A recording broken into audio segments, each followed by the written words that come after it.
Then, as a naval aviator, I started my training in Pensacola, yes, and then moved all over the place. And then I actually had a tour of duty in Jacksonville. So I was a production test pilot at the Naval Aviation Depot in Jacksonville and at Cecil Field.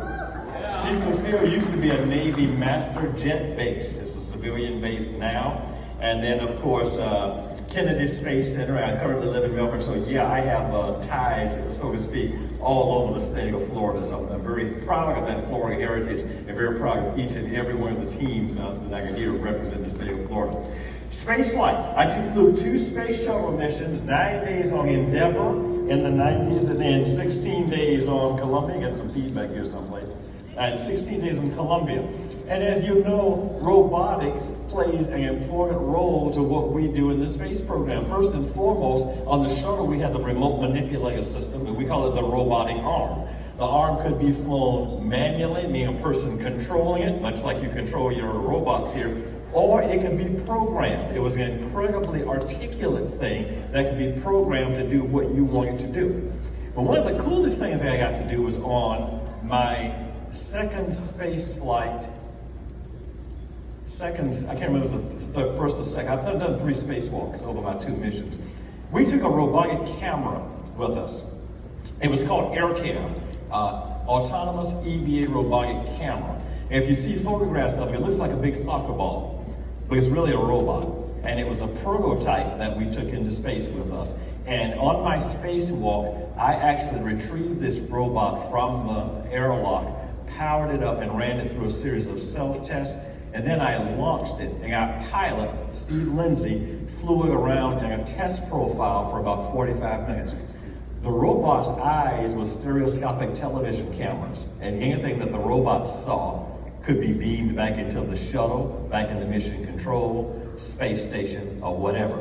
The idea is that you could use the robot to go outside and inspect for damage to your vehicle or your station. And then if you detect damage, you can send people out to repair it. At the end of the 45-minute test flight, Steve Lindsay flew it back to me. I caught it, powered it down, and put it back into the airlock. Had we continued development of that robot, it would have had, again, a human-controlled mode, remote control, or it could be programmable. You could send it out, fly all around, inspect your space station, and then it would return to its base, and so on. So again, another example of robotics that we use on orbit. I could go on and on and on and on about the things that we do in space and how we use robotics, but I'll stop right now because you have more important things to do than listen to me. You have some robots that are going to compete a little bit. So Barry, where are we? Yeah, how about just a couple of questions before we let you go? Very good. Okay, first of all, where do you work now, and how can they see you in the future? Well, this is the perfect post-retirement gig for me. I work at Kennedy Space Center Visitor Complex. And for those of you who have been, for those of you who have not been, the Space Center Visitor Complex is open 363 days per year. And every day there's an astronaut, at least one astronaut on site giving presentations and so on. I schedule all of those presentations. I was doing them for a while, but now I coordinate all the visits, all the programming. So if you come to Visitor Complex, you can see me, and you can also see whoever the astronaut of the day is. KSC Visitor Complex. That's convenient. So if you don't have one, you basically have to go do it yourself. So the fact that we have a field named after you is no accident. Before I worked at Lockheed Martin, I was an educator at the Kennedy Space Center Visitor Complex, and I remember in college watching you speak many times and how inspiring you were. And I remember like the most common questions ever asked of any astronauts. I'm not going to ask those. If you guys want to go to the Visitor Complex, there's a couple of questions that are asked every single time. Absolutely. I'm not asking any of those. So let's ask some more challenging questions for you. You already talked about some technical aspects. Let's talk about, let's switch a little bit between technical and non-technical. Sure. So, non-technical. This actually is one. Every single kid growing up says, I want to be an astronaut. When you were a kid, did you know you were going to be an astronaut? I wanted to be an astronaut. You must have gone to college and studied like engineering, right? Well, when I was a kid, way back in elementary school, the first Mercury astronauts had not flown yet. I can remember in 3rd grade, my first public library card, I checked out a book called Project Mercury.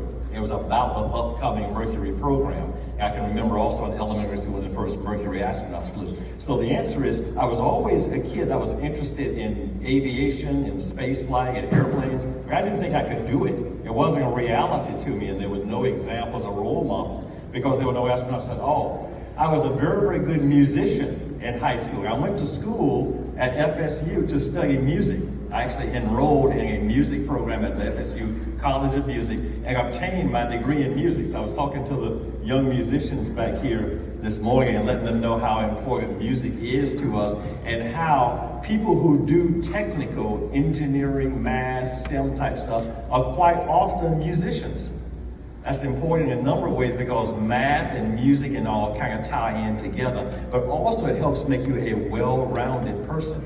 So for those of you who are involved in STEM, I advise you to be well-rounded, get involved in something else as well. It doesn't have to be music, but something else. And for those of you who are involved in music, you can also get involved in STEM. So I actually have an academic university degree in music. I also have an academic university degree in engineering. Do both, so be well-rounded. Don't let anybody tell you you have to do one thing. Modern day Renaissance man. That is amazing. Very well-rounded. That's amazing. Yes. So, the career path to an astronaut, I've heard you say many times there's no actual career path. You do this step, this step, this step, therefore you become an astronaut.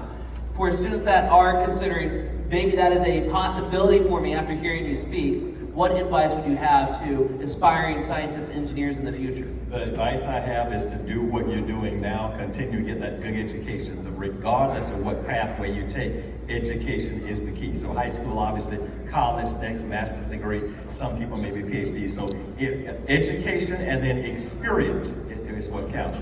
1,000 years ago in school doesn't count. 1,000 years of experience with no education doesn't count. You need both. So education is the key and experience. Experience for some people can come through the military. You heard Wendy Lawrence, Lawrence Field. Wendy was a naval aviator. I'm a naval aviator. Wendy and I were in the same class. We were selected at the same time. Yeah. So the pilots all still come from the military, either the Navy or the Air Force. But you do not have to go to the military to be an astronaut. I want to make that clear. But education is the key and experience is the key. Wonderful. And please extend the invitation to Captain Lawrence. We'd love to hear from her in the future as well. I will do that. Let her know how awesome this is. Let's talk a little bit about a person who is in a astronaut flight suit that he purchased from a gift shop, standing next to a person who's flown in space. Can you talk a little bit about imposter syndrome? Imposter syndrome? I'm not sure what that is. Tell me a little bit about a time that you've doubted yourself or thought that there's no way I'm going to achieve this or there's no way I'm qualified for this and how you overcame it. I don't think I ever had that. I don't think I've ever suffered from imposter syndrome. I think it's difficult to answer that because it's one of those things that there's no tangible answer to. I was always a person that was very confident in myself, and even going through flight training, as difficult as it was in the Navy, I always thought that I was going to make it. Now, that doesn't mean that there weren't obstacles to overcome, because there were. When you read my bio online, you'll think that everything was just perfect. This guy just told all these amazing things, but you never read about the difficulties that people have to overcome. So I will say to all the young people in the audience that everybody has difficulties. That's the way life is. Okay, life is. Everybody does. I don't care how tall, short, old, black, brown, purple, green, rich, poor, where are you from? You will have obstacles. That's the nature of life. But if you don't give up, if you work hard, you overcome those obstacles, you seek help when necessary, and never, never, never give up, you will be successful. That's the thing that I have to say. Everybody, one round of applause for Captain Winston Scott. Let me say one last thing real quick. I arrived here about 7:30. I kind of wandered around and got to meet some of you. I'm unable to stay after these opening ceremonies because we're driving back right now. My wife is with me, and we haven't even a Kennedy Space Center later today, so I will not be able to stay around after these opening ceremonies. So let me say to those of you that I've already met, it's very, very wonderful meeting you. For those that I did not have a chance to meet, I'm sorry I missed you this time. Good luck to you all. Please continue to do what you're doing. First of all, have fun. That's first and foremost, and then continue to work hard, to study hard, to do real well. And we'll see some of you at Johnson Space Center, the Kennedy Space Center in a few years. Some of you will be going to the International Space Station. Thanks again. Thank you. Go tell everyone about us. Tell them how awesome FIRST is, all right? You're always invited back. Okay.